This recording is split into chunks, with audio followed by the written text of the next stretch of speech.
Why do I always talk about MMT?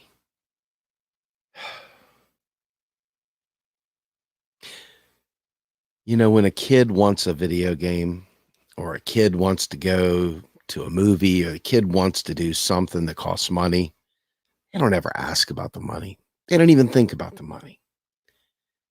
They don't think about how you're going to resource that video game, how are you going to build that video game, how did it get packaged, how did it get to your doorstep, how did it get to the store you bought it from. They don't think about anything. They say, I want that video game. And when they don't get that video game and their mom and dad says, well, you know, Johnny, you're going to have to save up some money to get that. And you can go ahead and earn $5 a week for doing chores or something like that. And the kid's like, huh? And then the kid's like, oh my God, it's going to take me like 6 years to get this video game that I wanted or whatever, right? It's always the last thing that people think about or that they want to think about. And yet in that silly example, that's just sort of like the beginning of understanding how we are able to provision ourselves our own life, whether we want dinner, whether we want to buy a house, whether we want to buy a car. You know, why do we get a job? How much money do we need to make? All that stuff, right? Always very confusing to me. I did really, really badly in school at first. Really bad. It was hard. I could not get my mind wrapped around any of it. And so life kept coming at me fast and hard. Bankruptcies, all kinds of stuff. I just didn't know how to deal with money. I still struggle with dealing with money every day. But one of the big things that hit, the big things that hit, was back in 2008 and 2009 when the great financial crisis hit and the housing market just absolutely crumbled and millions upon millions of people were being laid off. And I couldn't understand all the schooling I had gotten. I had just finished a Master of Science in Technology Management where I had, pretty much learned a lot of the business economics for information technology. I was in the midst of finishing a Master of Business Administration. And I was learning all the classical economic stories and messages. But none of it stuck. I mean, it was like, it was still not real to me. I still couldn't get it. And then all of a sudden, a 17-year career came crashing down on me. And I was suddenly unemployed. And I had a lot of time on my hands to try and figure out what happened. And it was in my search for what hell had happened to me that I had stumbled onto MMT, modern monetary theory, for those of you who don't know what that means. And this is going back a ways. This is going back to 2009, really, when I really started digging into this. I was very, very firmly a Republican at the time, very firmly in the Republican camp. And I didn't understand, much of anything. All the stuff Republicans said didn't make sense to me anymore. All the stuff that Democrats said didn't make any sense to me either. There was no one speaking sense except for this tiny little group of people that were talking about modern monetary theory, or MMT. And it seemed almost like a nerd's chess club, a bunch of people talking about things that were so esoteric. Have you ever seen a dollar? Can you tell me what a dollar is, Steve? What does it look like? And I was like, oh my God, what are these mental exercises? And I couldn't figure out what any of this mattered, but they believed it. And they all kind of were in on this inside joke, this inside knowledge. And I couldn't let it go. I was like, nah, what the hell are you even talking about? And so I read Warren Mosler's book, Seven Deadly Innocent Frauds. I watched a boatload of grainy, bad audio videos from back in the day with all the academics. I watched one where Warren Mosler and gang took on the Austrians. I watched a bunch of different videos, and it still was not really hitting. And then all of a sudden, I heard about Stephanie Kelton, and I saw that she was grooming into becoming Bernie Sanders, his hand-picked person for the, for the budget committee. And everybody was talking about it in the deficit club, deficit owl group. And I didn't really know who she was yet. Didn't really matter much, But then when Bernie announced that he was going to run for president, I had already started really learning a lot of this. And it dawned on me. It was like, holy shit. The concept of taxes don't fund spending. And then I realized, oh my God, just about every one of these battles that Democrats and Republicans are having with each other, it didn't make a damn bit of sense then. And they made even less sense after I learned about MMT. They made even less sense. And so I dug a little deeper. And I said, oh my God, we've got to do something with this knowledge. And at the time, the kind of mindset was that MMT is not political. MMT is just accounting.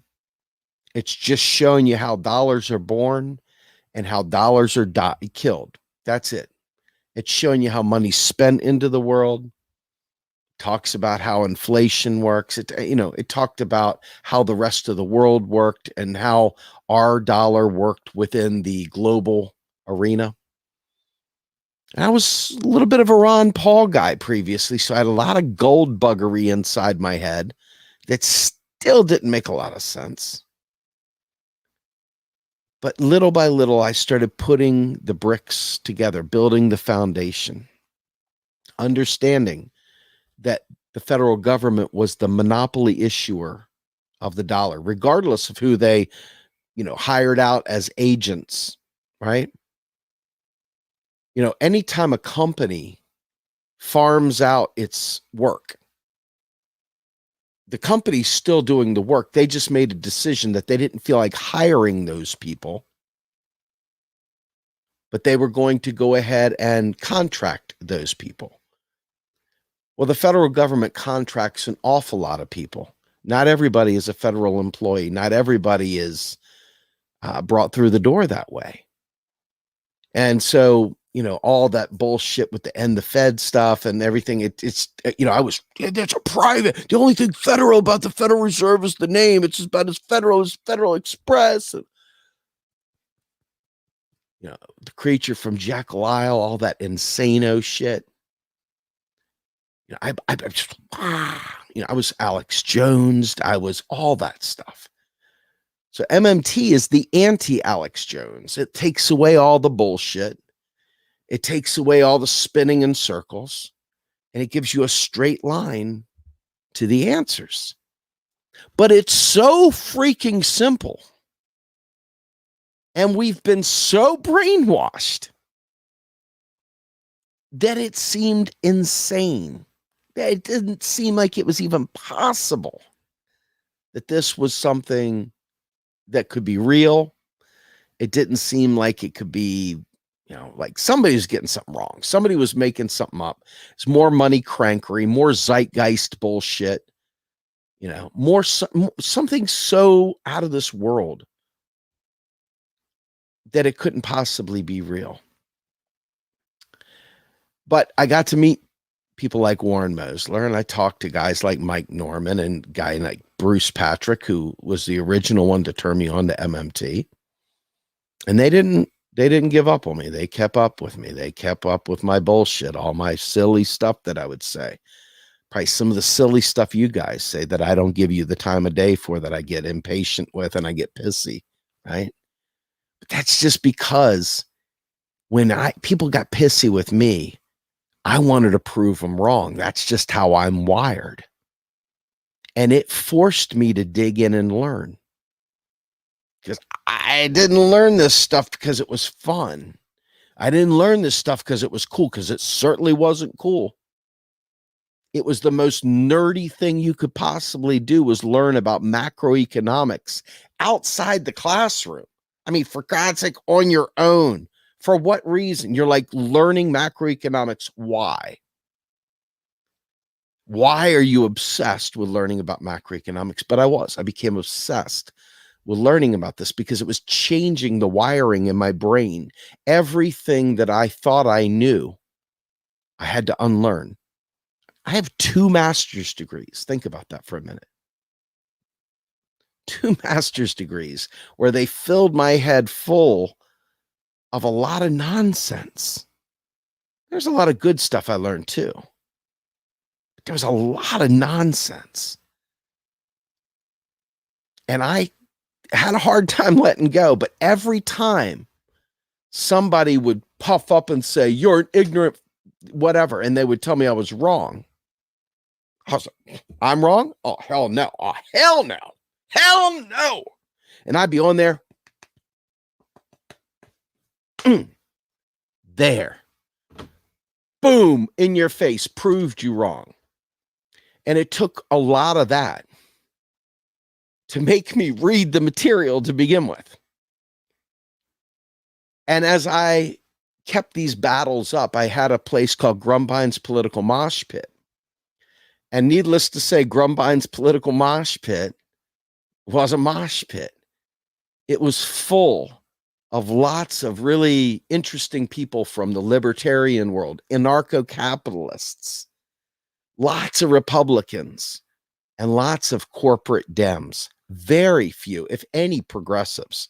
Progressives were like rarer than hen's teeth. I mean, they were like just few and far between. None of them were coming my way. So little by little, whispers started in the back rooms that it looks like Kelton is going to be on Bernie's presidential run. Do you think Bernie can win?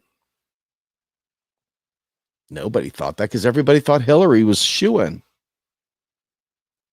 And by this time, I had started moving much, much further to the left because I had learned so much more about the economics. It was almost impossible to stay a right-winger at that point. If taxes literally don't fund spending, well, then Republicans sort of get things right because they don't want to raise taxes. And Democrats sort of get things right because at least on paper, they say they want to help people.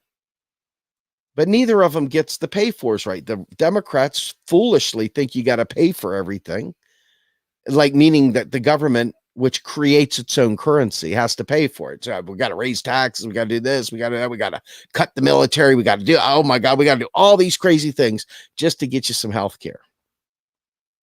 Liar, right? Wrong. Psh, psh, wrong. So I'm sitting here realizing Democrats are full of shit. Republicans are full of shit. Libertarians might be the most full of shit. But I found a lot of kinship with them on things like, surveillance state and anti-drug war, things like that. But ultimately, it didn't matter because none of them were my tribe. None of them. I was back to being in that little table off in the corner during lunchtime where none of the cool kids sat. You're off in the corner with the small little group of people that are smart, the smart kid table that nobody else wants. They're playing chess at the table and they're, drawing really, really cool geometric shapes, figuring out calculus problems and stuff like that. But nobody wants to sit with them because they're the smart kids and they wear nerdy clothes or whatever, right? But I started finding my tribe because I created my tribe. Because I went out there once I realized the truth. And when Bernie Sanders announced, I, instead of talking about Bernie all the time, went out there and talked about Stephanie Kelton. People thought, who the hell is this guy? And who the hell is Stephanie Kelton?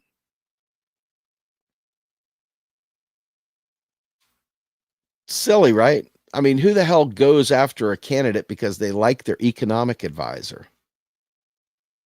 I still didn't know everything I needed to know yet. In fact, this whole journey of doing macro and cheese and the new untouchables, and I'm learning.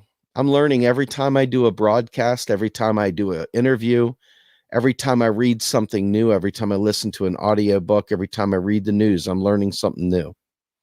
And I just continually change when I realize I'm wrong. But I haven't been able to change MMT since 2009. MMT is stuck around and I haven't been able to shake the bug. And I've done it every single day of the week from the minute I wake up in the morning to the minute I go to bed at night. I'm talking about modern monetary theory. And it's because I started realizing, and it took a lot. I interviewed guys like Warren Mosler. I interviewed people like Pavlina Chernova and Fadl Kaboub and every other, Stephanie Kelton. I've interviewed so many hundreds of people. And I learned something each time. The entire Modern Money Network, Rowan Gray, Nathan Tankus, Raul Carrillo, Scott Ferguson, every one of them. But it wasn't until I partnered up with Ellis Winningham, a guy who had been blogging like crazy in an anonymity largely. A little bit of a quirky dude, but he was a guy that liked the same kind of music I liked. We were both Tool fans. And Ellis had a really unique way of seeing the same things everybody else was saying. And together, he and I were just about as ornery and contradictory and quippy and snippy. But he taught me an awful lot of simplification, taking these big concepts that everybody tries to spin this long yarn about and made it simple, kept it simple, and made it fun. All of a sudden, I didn't feel like I was sitting at the nerdy table anymore. And I started noticing people coming over like that General Insurance commercial with Shaq and the nerd. He's like, they want to sit down with us. Should we let them? The kids are like, he's like, nope. Except the difference is that we want you to sit at the table, right? We want you to come sit at the table. We need you to sit at the table. Because during Bernie Sanders' run, everybody started laying their cards on the table. You saw Hillary Clinton had no intention of spending on the people. Everything that she put forward was always offset with taxes. She was going to raise taxes on this. She was going to raise taxes on that. Tax, because after all, it had to be budget neutral. It had to be deficit neutral because she's a neoliberal piece of shit, right? But at the time, it sounded kind of sane, right? If all you know is your household budget and you're not thinking like the federal government who creates money at will, everything she said sounded pretty sane, even though she's a piece of trash. But I learned through MMT that she was full of shit. Everything she said was a lie, just about. I mean, if I was a drinker, and I'm not, and haven't had a drink, God bless everybody, since September 15th of 2006. But if I were a drinker and I was playing a drinking game, she'd have got me drunk during the debates and during the campaign. If I was playing something about every time somebody says an economic lie, take a shot, I'd have been blitzed. Because every piece of economics that came out of her mouth was an utter lie. Every one of them, right? So every single program that we were asking for. Medicare for all. Well, it's going to raise everyone's price. It's going to jack them up. Wrong. Even Bernie got this terribly wrong. Why? I don't know. Other than the fact that you all don't get it right, right? So Bernie's trying to placate you, the voters, but he's got Stephanie Kelton in his ear. And you know what? Medicare for all, it doesn't require tax hikes. And we might want to raise taxes on the wealthy to create a more equal society. But tying that to healthcare, well, that's just foolish because Medicare for all is deflationary. You're literally laying off tons of people, eliminating tons of jobs. You're slimming down massive amounts of economic activity. And you're slowing the economy down. Even though you're giving everyone access to healthcare, it has a deflationary bias. And now instead of 1 million people negotiating, you've got one. And that one person is negotiating for everyone. And their ability to negotiate for that number of people is epic.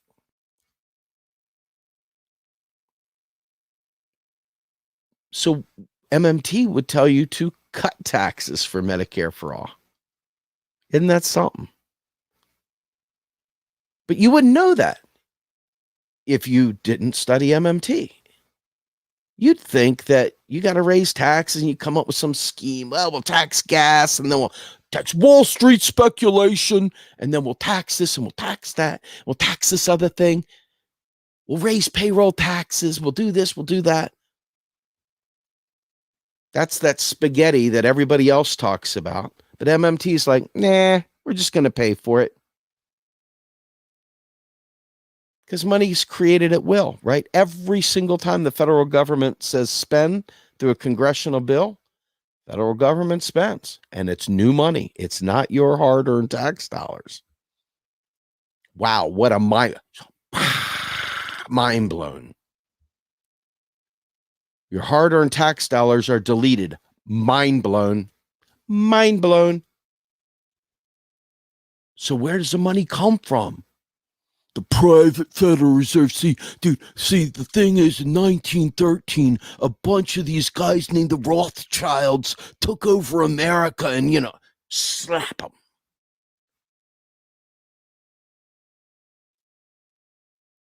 Congress, Article 1, Section 8, has the power of the purse, period. Doesn't matter whether they farm out banking to an agent, whether they do it at the Treasury, whether they create some new super thing that they come up with. Doesn't matter. The law is the law. And the law is Congress holds the purse strings. Because the dollar is a unit of account, like an inch or a pound, right?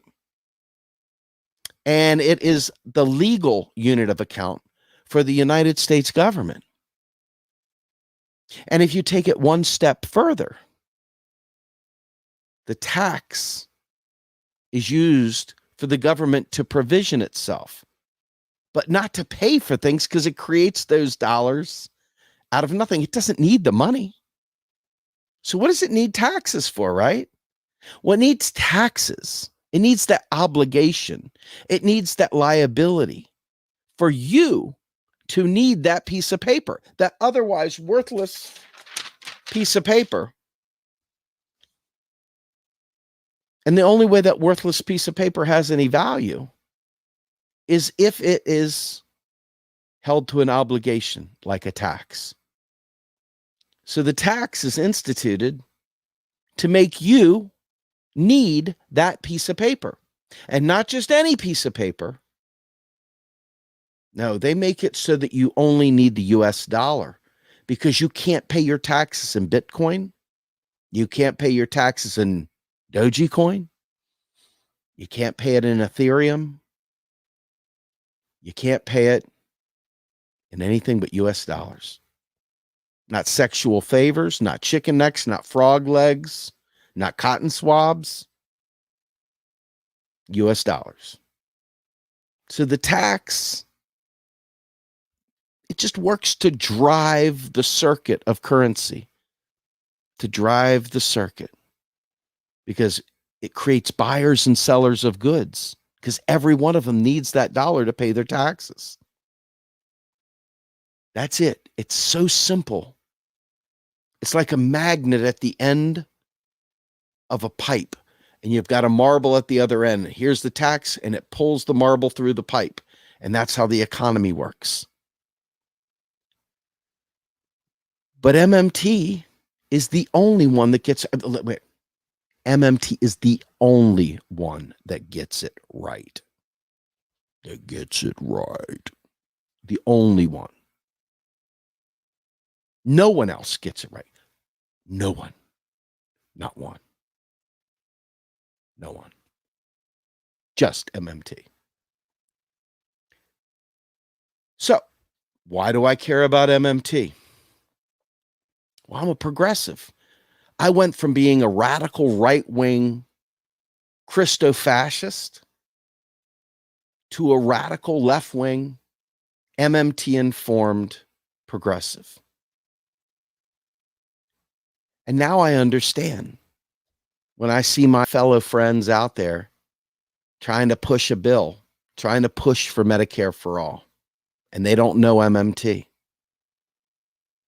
They make boneheaded mistakes. They make economically illiterate decisions. They're like the child at the beginning of this segment that just wants mom to buy him the damn video game. I just want the video. I just want the video game. I don't care, mom. I just want the video game, damn it. I just want to have Medicare for all. I don't care about all that mumbo jumbo, bumbo, lumbo, bum, bum, bum, bum. It's almost as if they forgot Hillary Clinton cackling at Bernie Sanders when he couldn't answer the question, how are you going to pay for it? It's almost like they forgot how that went down. It's almost like they forgot every single media person in the establishment hacking, hacking about how you're going to pay for it.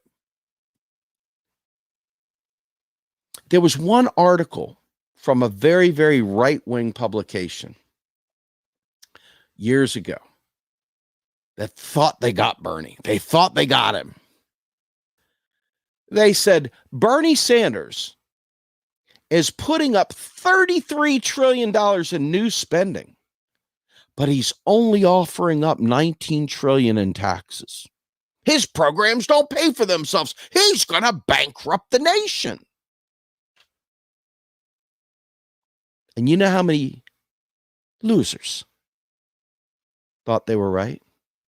Yeah, I mean, losers didn't bother to learn MMT. They needed the elbow of truth dropped on them from on the top rope, off the turnbuckle. Boom!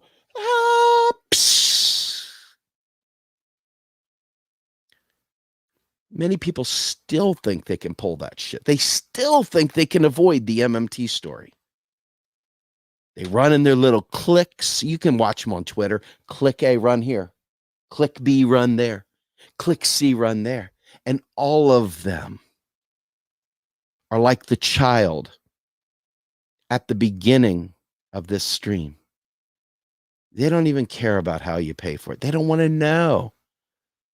They just know you spend all this money on the military. If you just cut the military, we can afford everything. Now, don't get me wrong. I'm all for cutting the military. But if you've ever watched my sectoral balances video, you know that if you cut the military, that takes the water out of the bathtub. And that may feel good to you and right up here because you don't understand MMT. But if you don't realize that we have to fill the bathtub back up with something else, and then more so, because we've been starving the beast now for 50 years in neoliberal hell. We've been convinced that spending on the people will cause inflation. How many losers think inflation comes from spending on the people? Too many. The reality is if there are not the goods, if there are not the services that people demand, like, for example, me, myself, an autonomous person, I only have so much money to spend, but I got about 5 teeth that keep me from sleeping 8 hours straight, that hurt really fucking bad. And I can't afford to go to the dentist because bad people have made us think that we don't have the money to provide universal dental care. Bad people, evil people, dumb people have created a condition where many are living life in chronic pain without health care because bad people don't understand economics. And they use that weapon to continue the cycle. Now, there are good people out there that don't know and that are earnestly seeking answers. But the bad people outnumber them and are doing things to hurt us all. So I saw MMT as that kind of moment. Just because MMT answers all the questions. It puts those people at the kiddie table, at the singles table at the wedding. It can eviscerate them with only a couple sentences in a Twitter war, in a Facebook war, in a face-to-face conversation. It's power. It's power. It's kryptonite to neoliberalism.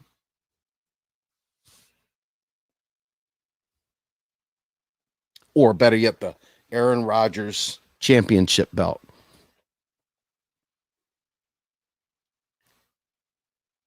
Straight line to the answer, not all the squiggle shit. And it was the simplicity of reading Stephanie Kelton's paper back when she was still Stephanie Bell as a grad student in 1998, I believe, where she asks the question, do taxes and bonds finance public spending? And she came to the conclusion, after trying to fight with Warren Mosler, of all people, that she was wrong.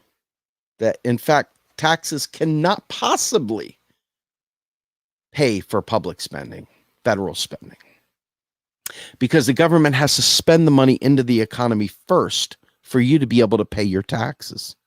One of those light bulb moments.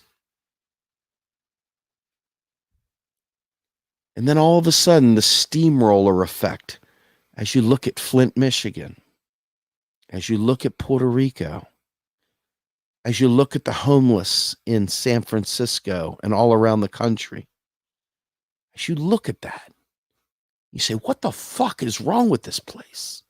What the fuck is wrong with America? And you look at alternative media.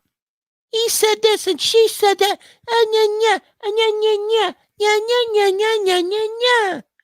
Bitcoin, Bitcoin, back and forth, fighting with each other. Why? I told you I was never very good with money, which is probably why we don't make nearly enough money on this YouTube channel. And they make all the money on the YouTube channel because they get all the likes and clicks, right? Because people want to be entertained. Are you entertained? Are you not entertained? But it's the entertainment, the distraction that prevents this movement from embracing these truths. Because guess what? Well, we got to talk about Syria, because this imperialism's got to end. Well, guess what? When you understand MMT, you understand the real resources and stuff that they're trying to get for these multinational corporations. And all of a sudden, you stop voting for people. You stop doing things. You stop engaging in these nonsense debates. Instead, you realize that the hatred for immigrants is based on an idea that we don't have enough money to take care of our own because we've starved all the veterans we've created in these foreign wars. We haven't provided them health care. We haven't provided them a real integration. We haven't done anything. We've created a monster. But we've done it because we're economically illiterate. We don't give tax dollars to Israel. Your tax dollars are deleted. Our nation makes a decision to give credits to Israel that they can then in turn use to buy armed products from, guess what? Our big military industrial complex vendors and corporations. But we don't give them tax dollars. We provide access so that they can fatten the wallets of mega corporations. And they always have the veneer of we're trying to help them stave off the evil attacks of the terrorists. But in reality, we're opening up markets for corporations and little else.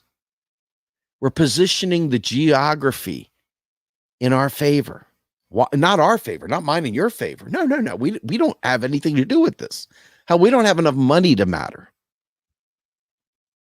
No, they're doing it for corporations. And then you got to hear all the fairy tales about, well, Libya was going to go to gold, and so we had to get rid of them because of the dollar. Let me say something. The United States government uses dollar hegemony to discipline these other nations by keeping them stuck on the dollar, by keeping them forced into this. U.S. can cut the spigot off. Has nothing to do with us needing their business or anything like that. It's their real resources we want. And we want to control them. And by having the dollar there, remember the dollar's a tax credit, we cut the spigot off. We shut it down. They can't do anything. Now, all of a sudden, they're at our mercy once again through economic warfare.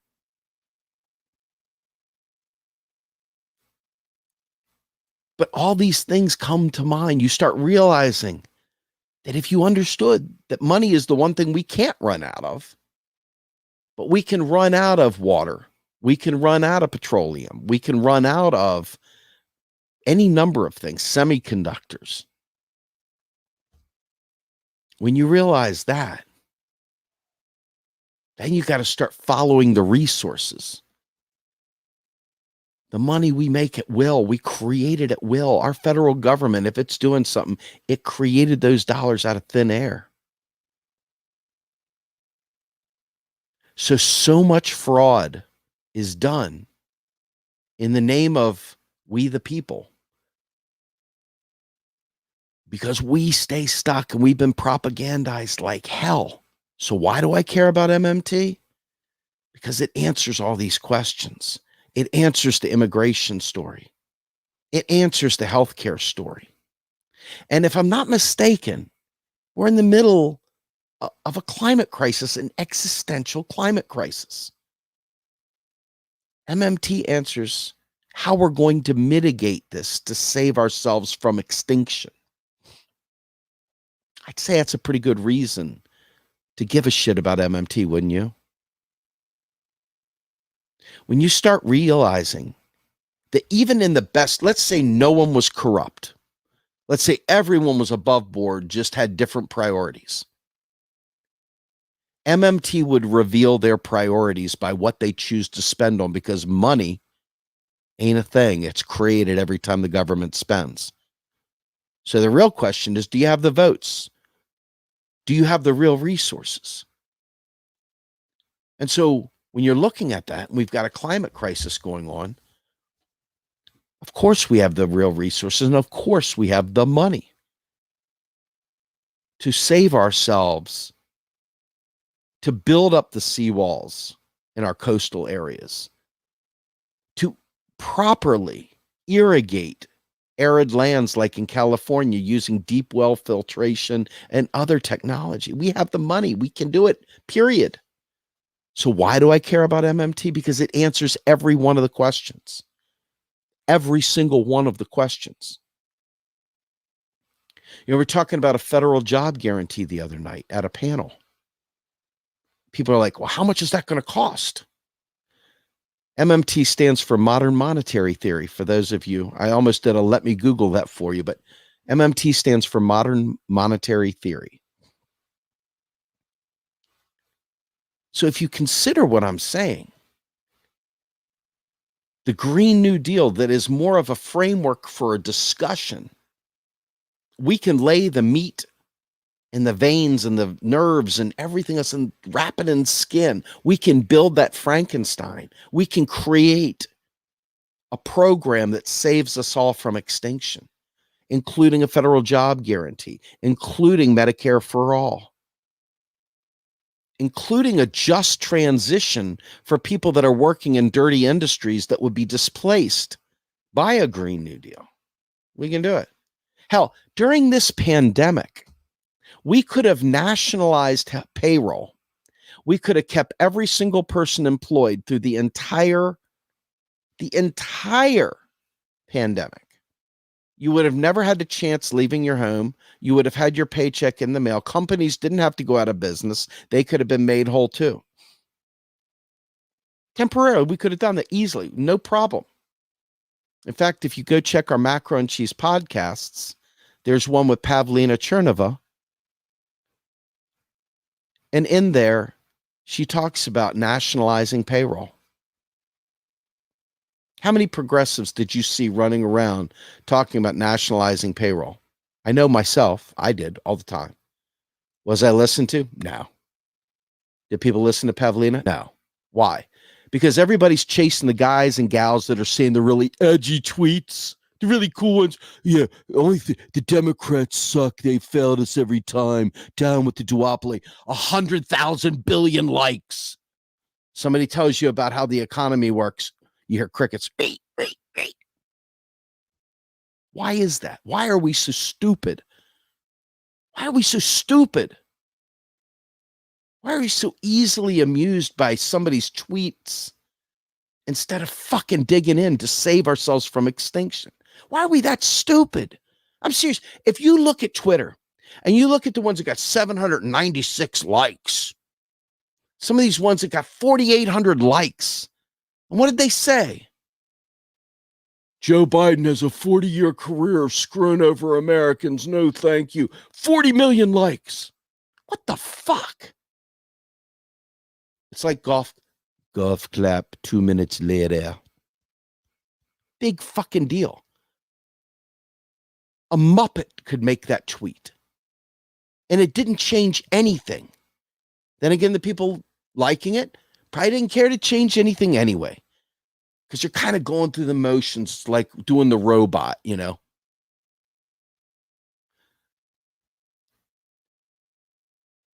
But that's the shit. Look, I'm not joking. Watch Twitter. Yeah, man, I dropped my stash on the ground, had to go into town to buy another stash of weed. So cool. Epic. 45,000 likes. What the fuck, man? What wastes? Why? Why is that what our movement is? I'm embarrassed every time I see some 5 gazillion like tweet that said absolutely precisely dick. But you felt good. It was like, edgy, dude. Edgy. And if you can be a comedian and you can say silly things, they don't have to have any merit. They don't even have to be consistent from one show to the next. They don't even have to be helping. But they could be funny. So they get 1 million likes right there. That's not getting you a Green New Deal. But then again, neither is voting right now either, is it? Why is that? Because most politicians are busy lying too. But then you go up the food chain, you realize why. It's because the people that do understand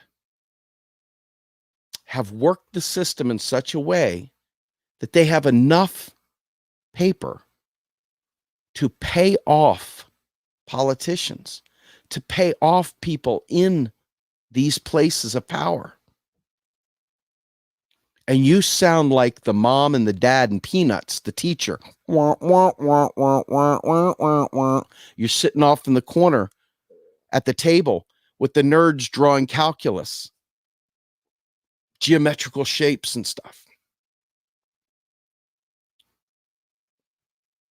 But that's why I jumped into the MMT arena. And that's why I took it political.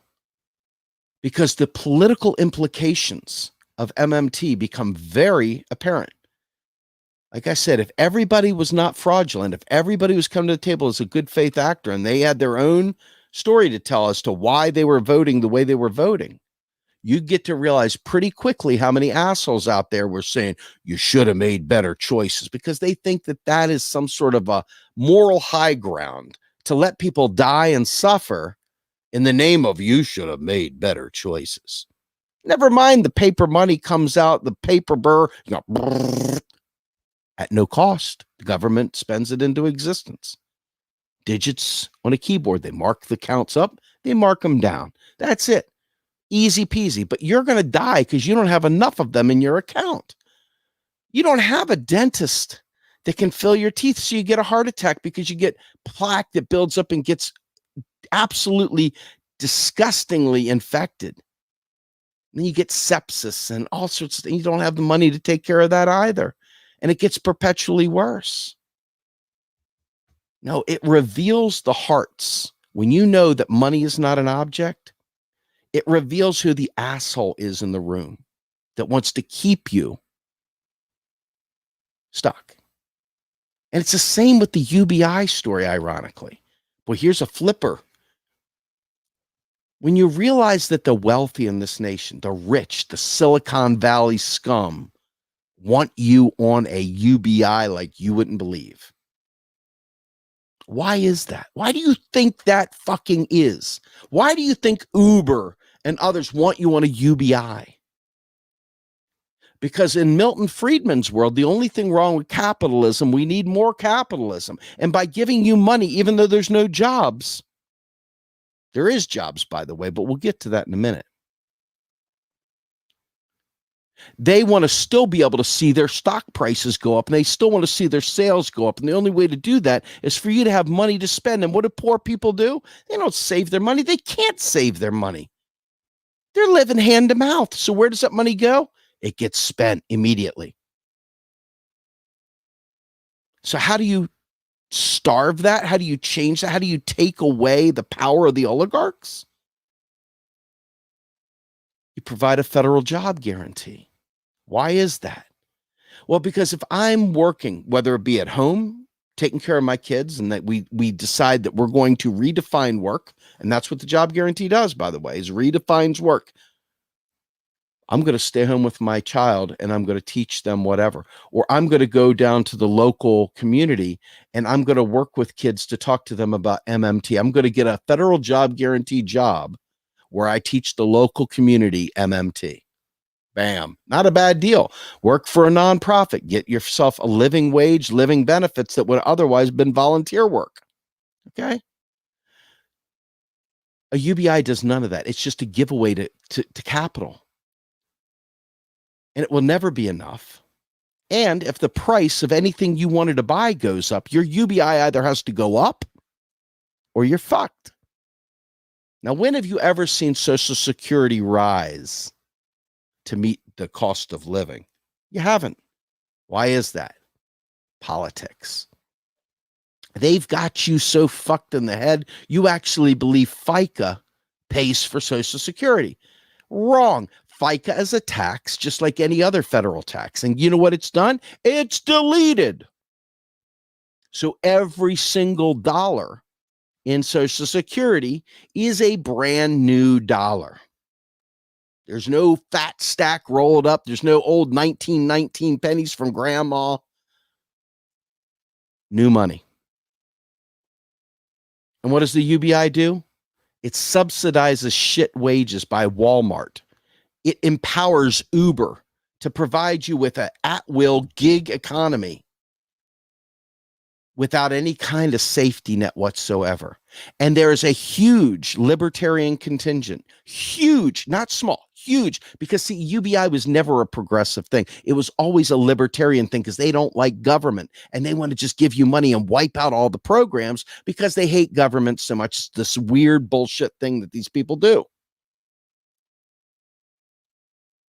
Well, some progressive somehow or another got the wild idea that it wasn't the goods and services like shelter, transportation, free education, free healthcare. That wasn't what they want to give you pieces of paper so that the capitalists can keep driving costs up and subsidize shit wages. Not epic. Not epic at all. Not progressive. Very regressive. Because if prices rise on anything, healthcare, you name it, you get nothing. Nothing. You got pieces of paper. It provided you precisely dick.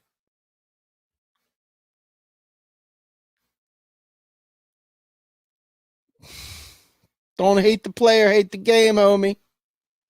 I'm just telling you how it is. But if my 40 hours a week are eaten up playing guitar and teaching kids how to play guitar in the local park because part of my federal job guarantee job, guess what Walmart can't do? Walmart can't subsidize their shit wages with my hours because my hours are already spoken for. And that means that in order for them to get me to work at Walmart, they got to meet or beat the price, the wage of the federal job guarantee and the benefit package. Instant societal change. Instant. But why don't the UBI people talk about that? Because they don't pay attention. Because they're easy. They're thumbnail deep. They say, oh, we need to give poor people money. We give them money. What we need to give them is healthcare. We need to give them shelter because the federal government doesn't give a shit if the price goes up or down. The government sets the price. Here's what we will pay for a house. We will pay this amount of money, period. You don't want to build it? That's no problem at all. We'll nationalize building those houses, fuckface. How about that? Ding! But see, you've got to know this. But it says like, let's all just become consumption units for capital. Let's all just let the oligarchs win and we'll just get our UBI because that's good and it's better. And I love him and I'll squeeze him and I'll hug him. Stupid. But that's why. Learn your MMT. Now, Social Security is a basic income, is it not? It's not a universal basic income, but it is a basic income. And it's a basic income for retirees, for survivor benefits, for people who are disabled. And it's underfunded. Why is that? Because really, really, really, really bad people have made you believe that the trust fund, which is just a spreadsheet, the trust fund is broke. And we've got to raise the ceiling. We've got to raise the ceiling on FICA. What if I told you that the most progressive thing you could ever do for the poor in particular is to eliminate FICA altogether, raise Social Security up to the living standard that it was supposed to be at, and expand it to bring on different groups who were left out previously? Now, that's not universal because that would be stupid. It's not unconditional because that would be, once again, pretty fucking dumb. But a job guarantee, well, that's just downright revolutionary because you're doing things that are not in competition. This is not dig a hole, fill a hole. This is working for the man. This doing things that matter to you in your local community. And it's the wage floor. We're setting the wage floor. What if we want to hire 5 million social workers to help out with prisoners as they're being released, to make sure that they integrate into society? And what if we want to hire another 5 million social workers to help returning veterans that we keep creating constantly with our foreign wars? What if I told you we could freaking hire 10 million people to help with autism and not even think twice about it? But what about inflation, Steve? What the fuck about inflation? Let me tell you something. If only 25% of America is able to really, really enjoy the American dream, and the other 75% are living the American nightmare, and a company is not making enough whatever widget that we want, and all the people that were left out all of a sudden are able to get their teeth filled. Ding. They're able to get their heart fixed. They're able to get their, student debt eliminated, whatever it is, anything that they want. They want to get a car, they get a car finally. What if supply didn't meet demand? Well, you might get some inflation. You might get some relative value increases in certain shortage zones, like PlayStation 5. I used this example before. PlayStation 5s. I mean, they had semiconductor shortages because of the pandemic breakdown of the supply chain. You see them on the black market for $1,300. Well, guess what? Now that we're coming out of this, that semiconductor shortage is slowing down. They're going to come back down. That's not inflation, folks. Okay? Inflation is the rise of all prices. What are some of the things that might cause all prices to rise? It might be fuel, because petroleum products are in plastics, they're in lubricants, they are used for fuel, they're used to warm and heat our houses, a million other things. If the price of gas went up, that might make the price of everything go up now, might it? That's something. That's not a money printing issue, though, is it? That's a resource issue, right? Right? Because let's say we spend $1 trillion on one person. Well, that one person's going to buy so many loaves of bread. Maybe they buy a couple extra weird cars or something like that, but they're not going to keep the auto industry in business. They're going to buy their 1 or 2 cars or 50 cars even. It still wouldn't be enough. The only way that that would really change is if you took that $1 trillion and spread it out to everybody. Now, everybody could go out and buy a mid-range Hyundai or whatever car you wanted. Now, all of a sudden, they better have the supply for those cars, because otherwise you've got a lot of competition trying to buy those few cars. That's going to drive prices up. That is not about printing money. That is about aggregate demand. That is about people wanting something and there not being enough of it. You want to slap people that sit there and talk about inflation and printing money. If printing money, you're going to have inflation. Printing money, you're going to have inflation. Got inflation, got to print money. Print money, got to have inflation. Smack. No. It's not how it works. There's something called stocks and there's something called flows. Stocks, just money. Money in and of itself sitting there stacked up doesn't do anything. But a flow, spending, that could create inflationary pressures by creating scarcity in certain things. What if everybody wanted a certain type of house, but there were only so many of them available? What might you do to stave off inflation? Maybe you build more of those fucking houses. Or maybe you put some sort of a cost control on there. Maybe you do something different. Maybe you put a land value tax on there so that people can't squat on properties anymore. But it's got nothing to do with printing money, man. And the people that say that, smack, stupid, loser. We have been dying because of economic ignorance. And yet we talk to our other friends on the left, all of our friends in the movement. They want to do panel discussions, but MMT is maybe an afterthought. Maybe we'll talk about MMT. Oh God, they're going to talk about MMT again. Oh God, they're going to talk about MMT again. Oh my God, they're going to talk about MMT again.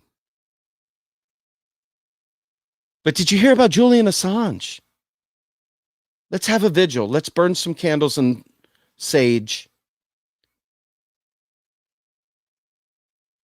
I get it, but yeah, we're all having problems. Those homeless people out there are having problems because we are not making the demands because we don't understand. We're still scowling, looking over our friend's shoulder who's using his food stamp card to find out why he's getting crab meat because they should have made better choices. After a while, you start wondering why the fuck everyone isn't talking about MMT 24/7 by 365. You begin to wonder every time. I'm like sitting there with my remote through the alternative media channels. God damn it. No one's talking MMT. Why are they not talking MMT? Because they don't know it.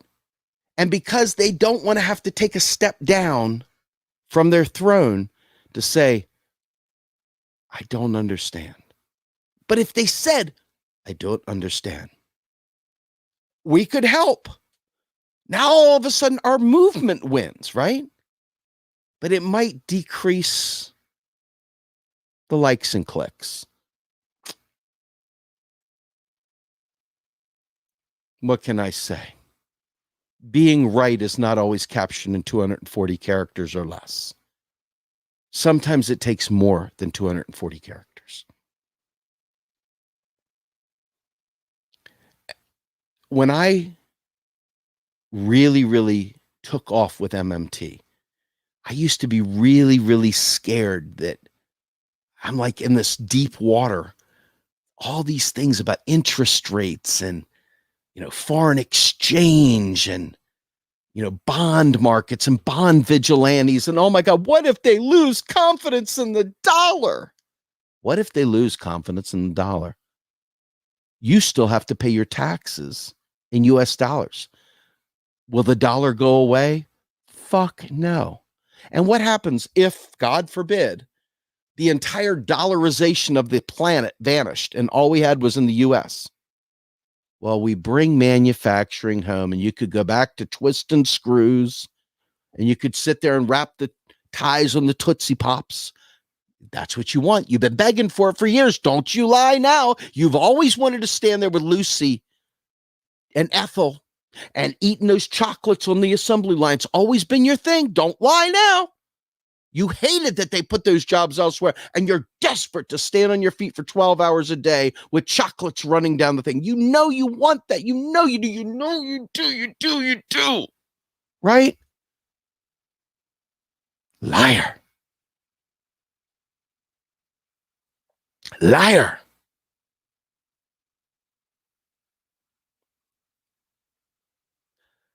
MMT is the single most important thing because it ties to everything.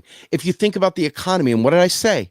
If gasoline got short, if petroleum products went short, so many things are dependent on it. MMT is the petroleum, if you will, but in a good way. It could be used as a bad way too. We see the bad too, because the bad guys certainly fucking understand MMT, don't they? They spend like crazy on warships and planes and freaking bombs and wars and you name it, and corporate bailouts, right? But you say, hey, what if we give people free college? What do you think about that? Inflation. Inflation. Inflation. Inflation. Smack them. Liar. Healthcare. Well, it's really very complicated, you say. No, it's not fucking complicated, moron. You change the date of eligibility from 65 to 0. Bammo. Done. You're done, right? It's that simple. Don't complicate it with your lies, that squiggly shit all over the place. Now, see, that's bullshit in a chef's salad. We can afford to have nice things, but it requires a fucking movement to stop like, oh, here's a tweet. Let me see if I can make everybody like it. Oh, you Demegs that the Democrats are fucking idiots and they never do nothing right. Oh, God, let's like it 1,000 times. Fucking God, please ask for more from your Twitter heroes. God damn, ask for more from your Twitter heroes. Isn't it more important that the revolutionaries in the alternative media world and our activists marching no MMT more so? Because that is how we fucking beat back the fucking oligarchs, the establishment, by making people understand that they're killing us and they know they're killing us. You would think this would be like freaking, you think it'd be like crack. We don't, give me more, man. No, we want to hear damn eggs, dude. Like totally, like fuck the Democrats. 1 million likes. So cool. So cool. Smack. No, it's not cool. It's stupid. We get it. The Democrats suck. I get it. But the laws that you would like to enact to make the duopoly go away have to be passed by the duopoly.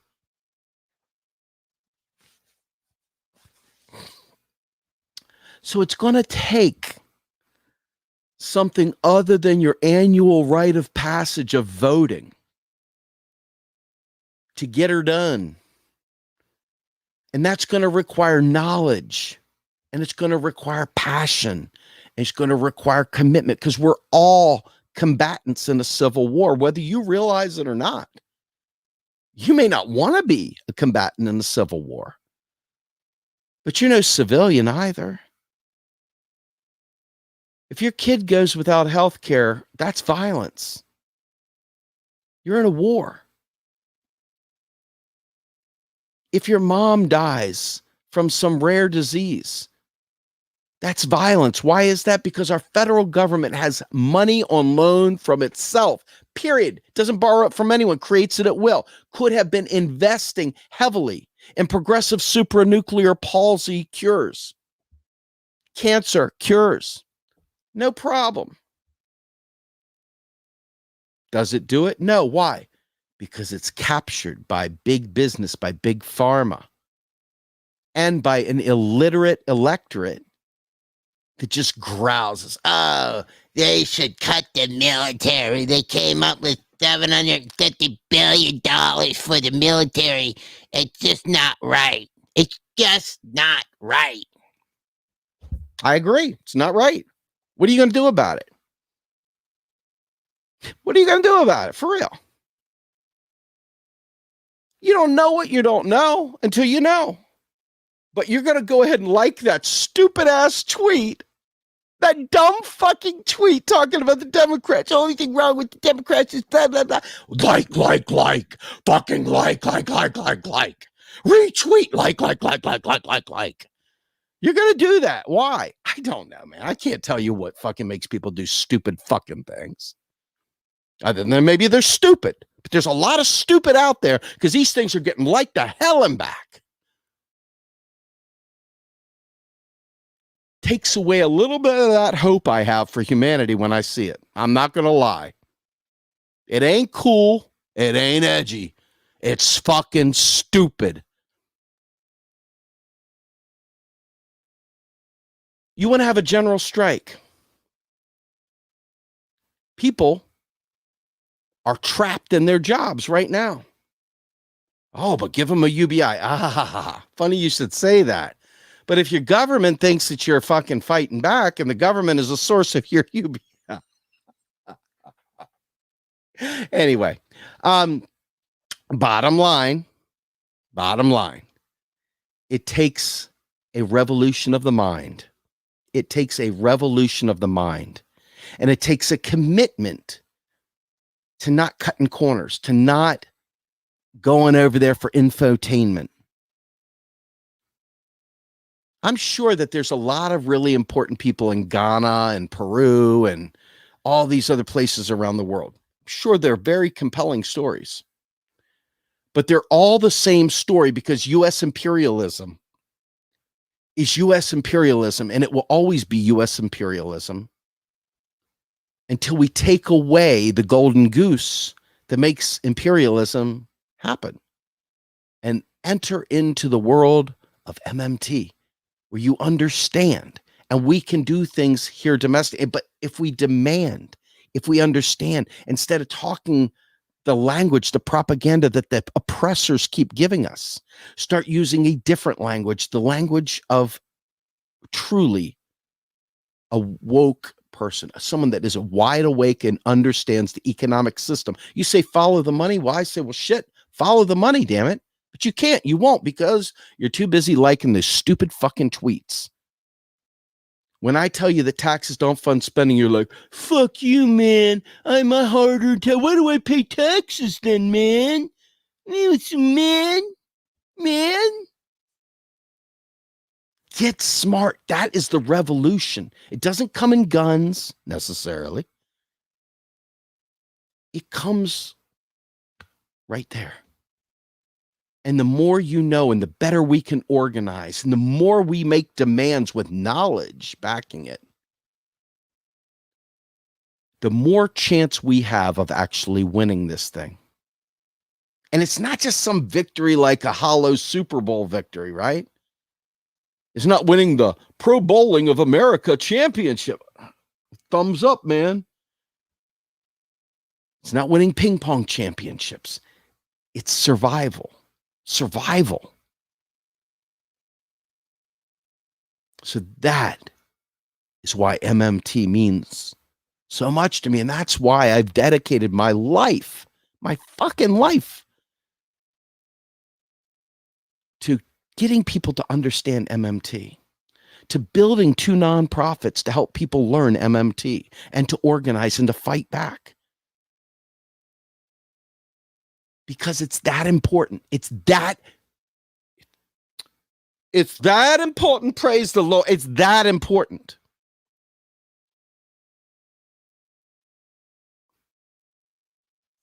John Yarmouth went out the other day, and in a bold, never before seen by a Congress critter moment, he went out there and told everyone the straight dope. Read Stephanie Kelton's book, The Deficit Myth.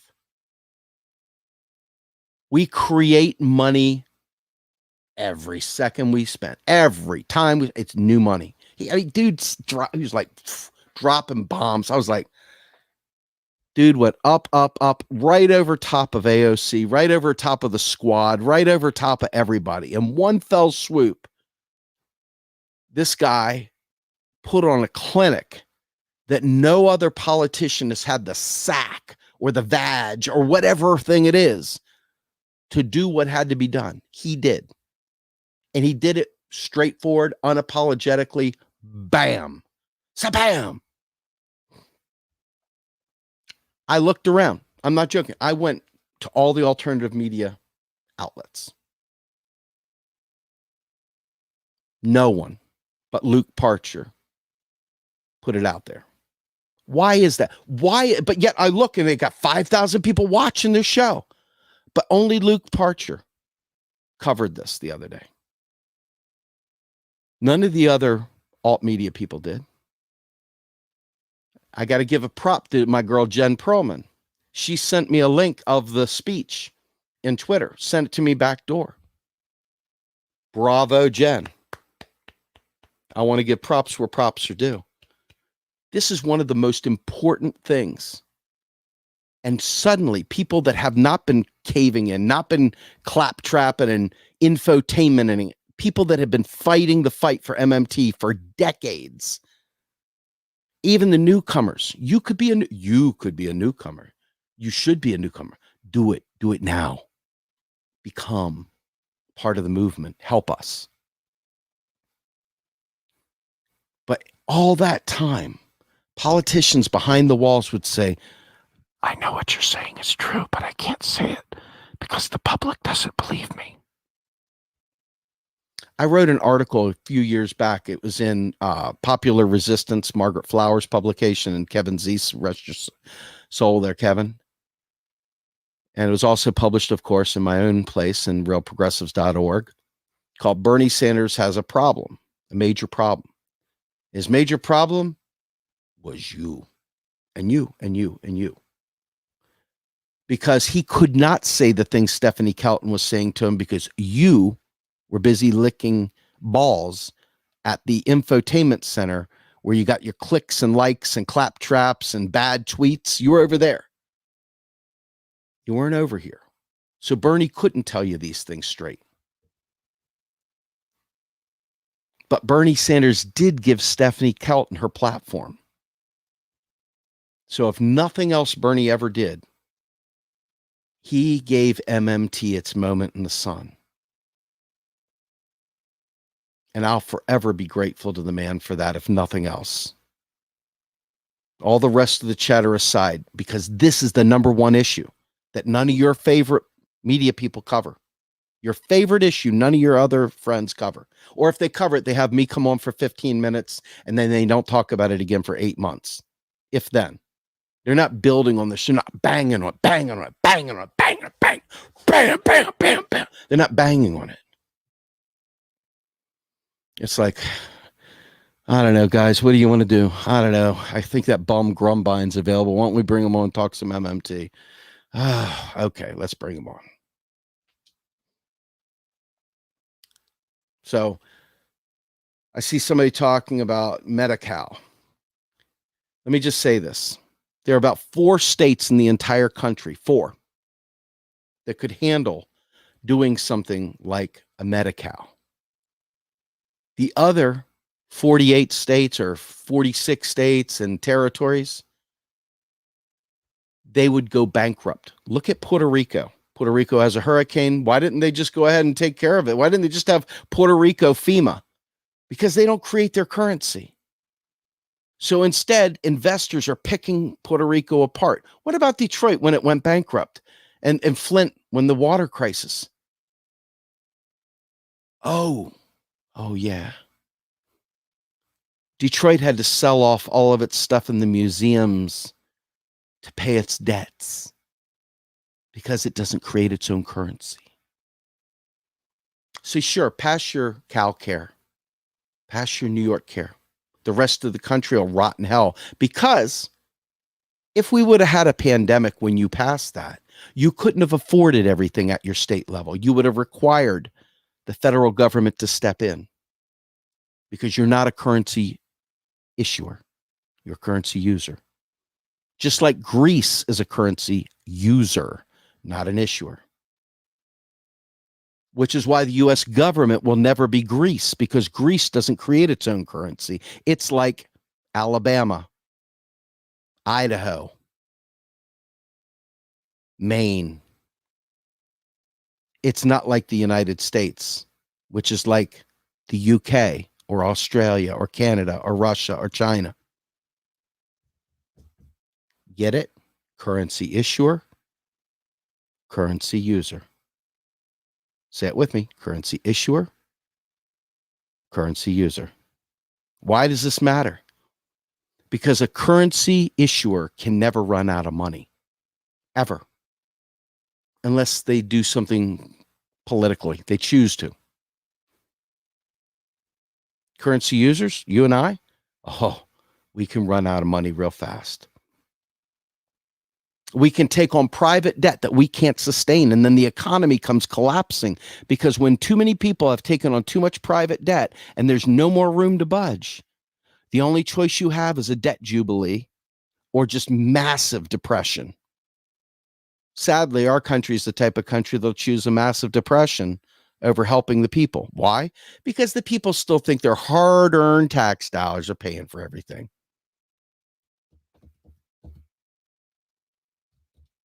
That racist, classist, sexist thing. What do you think of when you think of a taxpayer? Do you think of a young, homeless, trans person?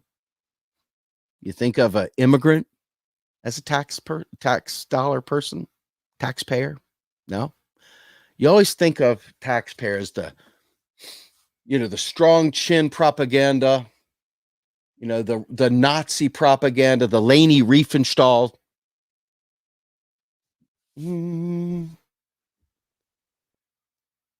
Taxes don't fund spending at the federal level, folks.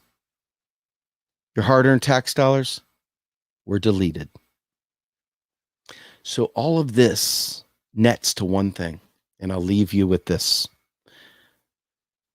I pay attention to MMT. I focus on MMT. I talk about MMT because it is the silver bullet for the left. For everyone, really. For the 99%. It is a true opportunity for a class-based revolution to understand how the system works and make it work for all. But it doesn't happen because the oligarchs choose. Power concedes nothing without a demand. And it has to be a credible demand. It has to be a credible threat. And going off to a march with your sign in your hand and your pussy hat on isn't a credible demand. It isn't a credible threat. So we must weaponize knowledge one mind at a time. We must make sure when we do panel discussions that we don't skip the MMT. We must make sure that when we build political parties, the MMT is front and center focused. When we talk about politics, we don't talk about what they say over there. We tell them how it is by understanding the lens of MMT, which describes to a perfect T how the system works.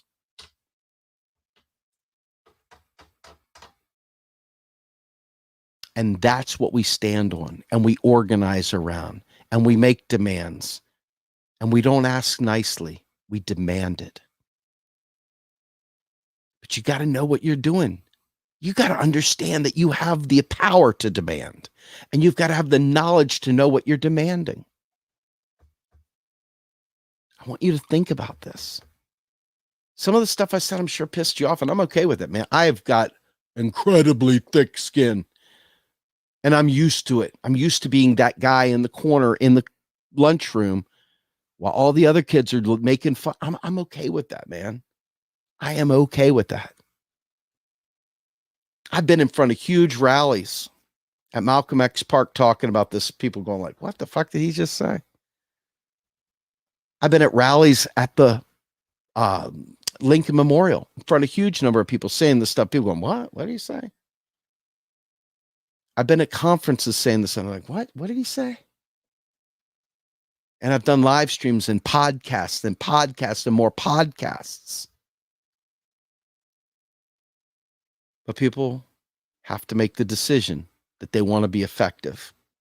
People have to make the decision to refocus from infotainment and get into business of being serious about being serious and making revolution real.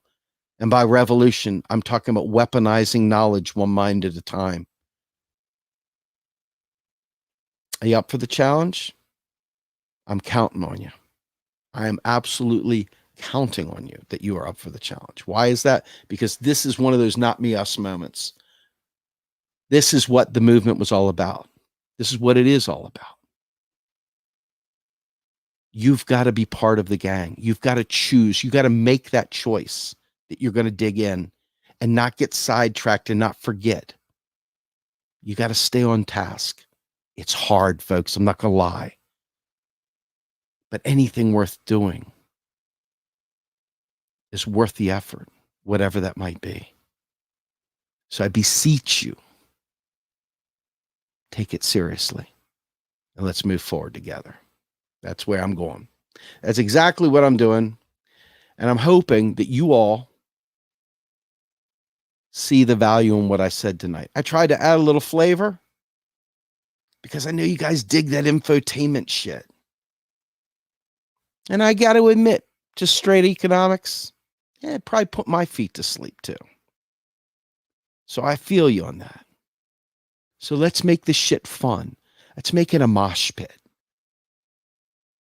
And by the way, for those of you who are bangers, moshers, metalheads, the band Ginger is about to put out a new album.